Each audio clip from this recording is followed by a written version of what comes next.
ಪ್ರಸಿದ್ಧಿ ಶ್ರೀ ವೆಂಕಟೇಶ್ವರ ಸ್ವಾಮಿಯ ದರ್ಶನ ಪಡೆಯಲು ಈ ನಕ್ಷತ್ರ ಇರುವ ದಿನ ಹೋದರೆ ನೀವು ಕೋಟೀಶ್ವರಾಗುವುದನ್ನು ತಪ್ಪಿಸಲು ಯಾರಿಂದಲೂ ಸಾಧ್ಯವಿಲ್ಲ.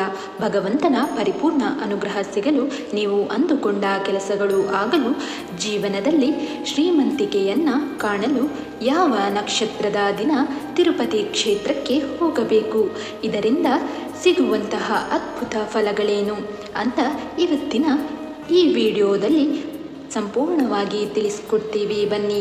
ತಿರುಪತಿ ಕ್ಷೇತ್ರವು ಭೂಲೋಕದಲ್ಲಿರುವ ನೈಜ ವೈಕುಂಠವಾಗಿದೆ.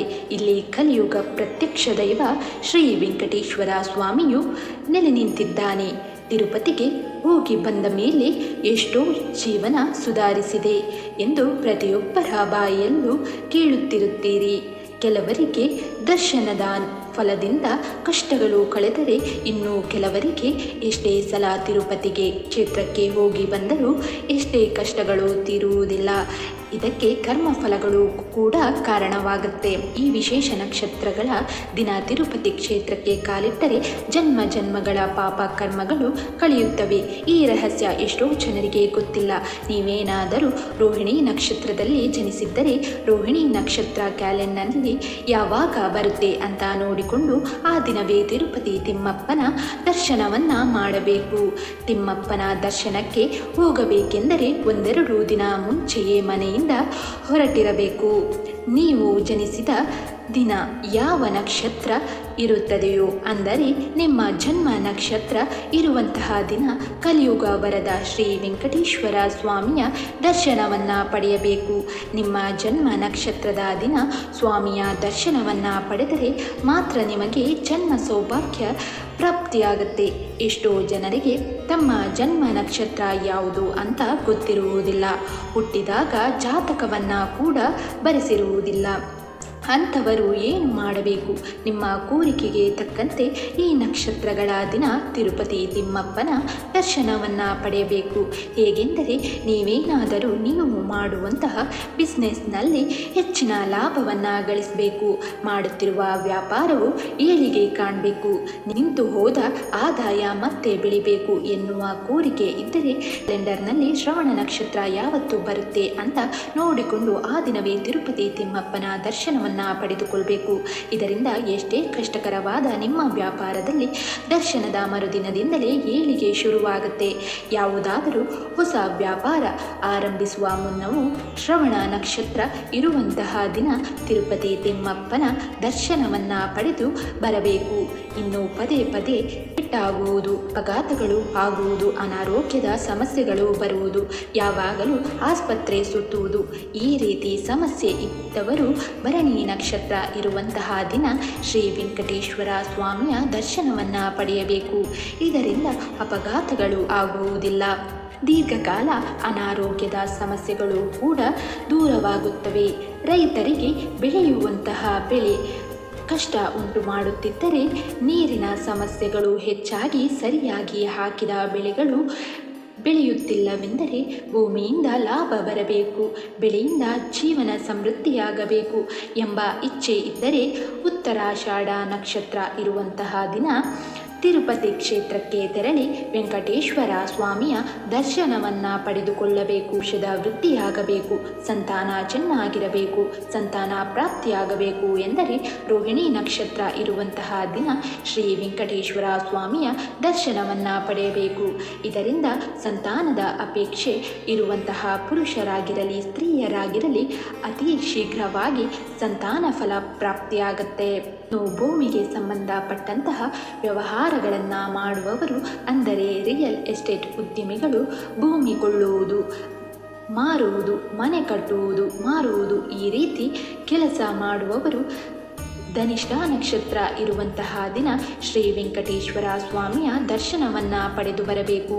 ಧನಿಷ್ಠ ನಕ್ಷತ್ರವು ಶ್ರೀ ವೆಂಕಟೇಶ್ವರ ಸ್ವಾಮಿಗೆ ಸಂಪತ್ತಾರೆಯಾಗುತ್ತೆ. ಇದರಿಂದ ನಿಮಗೆ ಸಂಪತ್ತು ವೃದ್ಧಿಯಾಗ್ತಾ ಹೋಗುತ್ತೆ.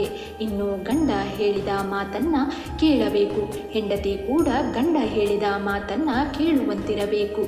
ಸಾಂಸಾರಿಕ ದುಃಖ ದೂರವಾಗಬೇಕು.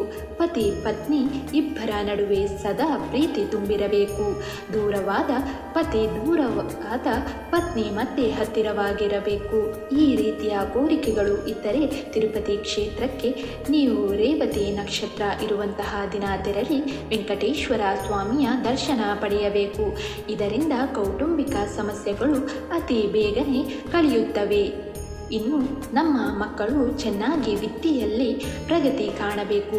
ಮಕ್ಕಳು ಓದಿದ್ದು ನೆನಪಿನಲ್ಲಿ ಇರುವುದಿಲ್ಲ, ಓದಿನ ಕಡೆ ಆಸಕ್ತಿಯೇ ಇಲ್ಲ, ವಿದ್ಯಾರಂಗದಲ್ಲಿ ಜಯವನ್ನು ಸಾಧಿಸಬೇಕು ಎನ್ನುವ ವಿಶೇಷ ಕೋರಿಕೆ ಇದ್ದರೆ ಹಸ್ತ ನಕ್ಷತ್ರ ಇರುವಂತಹ ದಿನ ಶ್ರೀ ವೆಂಕಟೇಶ್ವರ ಸ್ವಾಮಿಯ ದರ್ಶನವನ್ನು ಪಡೆದು ಬರಬೇಕು. ಇದರಿಂದ ಪರೀಕ್ಷೆಯಲ್ಲಿ ಉತ್ತಮ ಅಂಕಗಳನ್ನು ಗಳಿಸುವುದರ ಜೊತೆಗೆ ವೆಂಕಟೇಶ್ವರ ಸ್ವಾಮಿಯ ಕೃಪೆಯಿಂದ ಸಮಾಜದಲ್ಲಿ ಉತ್ತಮ ಹೆಸರನ್ನು ಕೂಡ ಪಡೆಯಬಹುದು.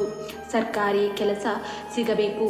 ಸರ್ಕಾರಿ ಕೆಲಸಕ್ಕಾಗಿ ಬರೆಯುವಂತಹ ಪರೀಕ್ಷೆಯಲ್ಲಿ ಅಂಕಗಳನ್ನು ಗಳಿಸಬೇಕು ಎಂಬ ಕೋರಿಕೆಗಳು ಇದ್ದರೆ ಕೃತಿಕಾ ನಕ್ಷತ್ರ ಬರುವಂತಹ ದಿನ ಕಾದು ಅವತ್ತಿನ ದಿನವೇ ವೆಂಕಟೇಶ್ವರ ಸ್ವಾಮಿಯ ದರ್ಶನವನ್ನು ಪಡೆದು ಬರಬೇಕು.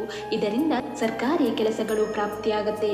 ವೈದ್ಯರು ಜಯವನ್ನು ಸಾಧಿಸಲು ಮಾನಸಿಕ ನೆಮ್ಮದಿಗೆ ಹಾಗೂ ಹಣ ಸಂಪಾದನೆಗೆ ಶತಭೀಷ ನಕ್ಷತ್ರದ ದಿನ ವೆಂಕಟೇಶ್ವರ ಸ್ವಾಮಿಯ ದರ್ಶನವನ್ನು ಪಡೆಯಬೇಕು.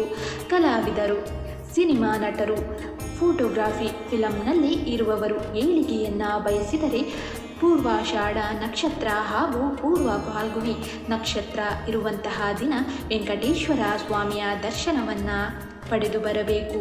ನಮಗೆ ಯಾವ ನಕ್ಷತ್ರ ಯಾವ ದಿನ ಬರುತ್ತದೆ ಎಂದು ಗೊತ್ತಾಗುವುದಿಲ್ಲ ಎಂದರೆ ನಮ್ಮ ಮನೆಗೆ ಸಮೀಪದಲ್ಲಿರುವಂತಹ ದೇವಸ್ಥಾನಗಳಿಗೆ ತೆರಳಿ ಅಲ್ಲಿನ ಅರ್ಚಕರನ್ನು ಕೇಳಿ ತಿಳಿದುಕೊಳ್ಳಿ. ಕ್ಯಾಲೆಂಡರ್ನಲ್ಲೂ ಕೂಡ ದಿನಾಂಕದ ಕೆಳಗೆ ನಕ್ಷತ್ರಗಳನ್ನು ಬರೆದಿರುತ್ತಾರೆ. ಪಂಚಾಂಗ ನೋಡಲು ಬರುತ್ತದೆ ಎಂದರೆ ಇನ್ನೂ ಸುಲಭ. ನಿಮ್ಮ ಸಮಸ್ಯೆಗೆ ತಕ್ಕ ಹಾಗೆ ಮೇಲೆ ತಿಳಿಸಿರುವ ನಕ್ಷತ್ರಗಳ ದಿನ ಸ್ವಾಮಿಯ ದರ್ಶನವನ್ನು ಪಡೆಯಬಹುದು.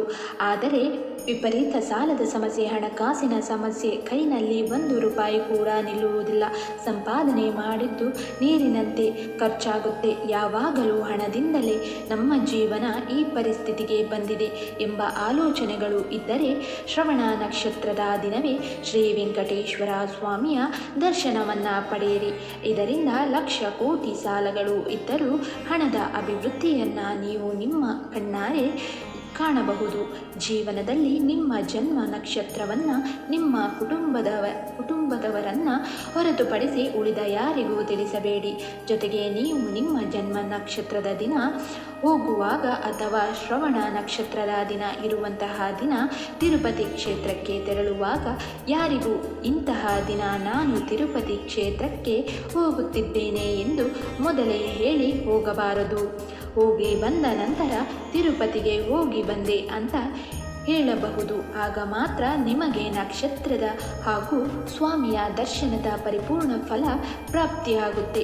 ವೆಂಕಟೇಶ್ವರ ಸ್ವಾಮಿಗೆ ಹರಕೆಗಳನ್ನು ಕಟ್ಟಿಕೊಂಡರೆ ಹಣವನ್ನು ಉಂಡಿಗೆ ಹಾಕುವ ಬದಲು ಮನೆಗೆ ಸಮೀಪದಲ್ಲಿರುವ ಬಡವರಿಗೆ ಸ್ವಾಮಿಯ ಹೆಸರಿನ ಮೂಲಕ ಸೇವೆಯನ್ನು ಮಾಡಿ ತೀರಾ ಬಡತನದಲ್ಲಿ ಇರುವಂತಹ ಜನರಿಗೆ ಅವರ ಮದುವೆಗೆ ಹಣ ವಿನಿಯೋಗ ಮಾಡುವುದು, ವಿದ್ಯೆಗೆ ಹಣವನ್ನು ನೀಡುವುದು, ವಸ್ತ್ರಕ್ಕೆ ಹಣವನ್ನು ನೀಡುವುದು, ಅನ್ನದಾನಕ್ಕೆ ಹಣವನ್ನು ನೀಡುವುದು, ಅಂಗವಿಕಲರಿಗೆ ಅವರ ಆಸ್ಪತ್ರೆಗೆ ಖರ್ಚಿಗೆ ಹಣವನ್ನು ನೀಡುವುದು, ಪ್ರತ್ಯಕ್ಷವಾಗಿ ಉಂಡಿಗೆ ಹಾಕುವ ಹಣದಿಂದಲೇ ಸೇವೆಯನ್ನು ಈ ವಿಧವಾಗಿ ಮಾಡಿ ನೋಡಿ.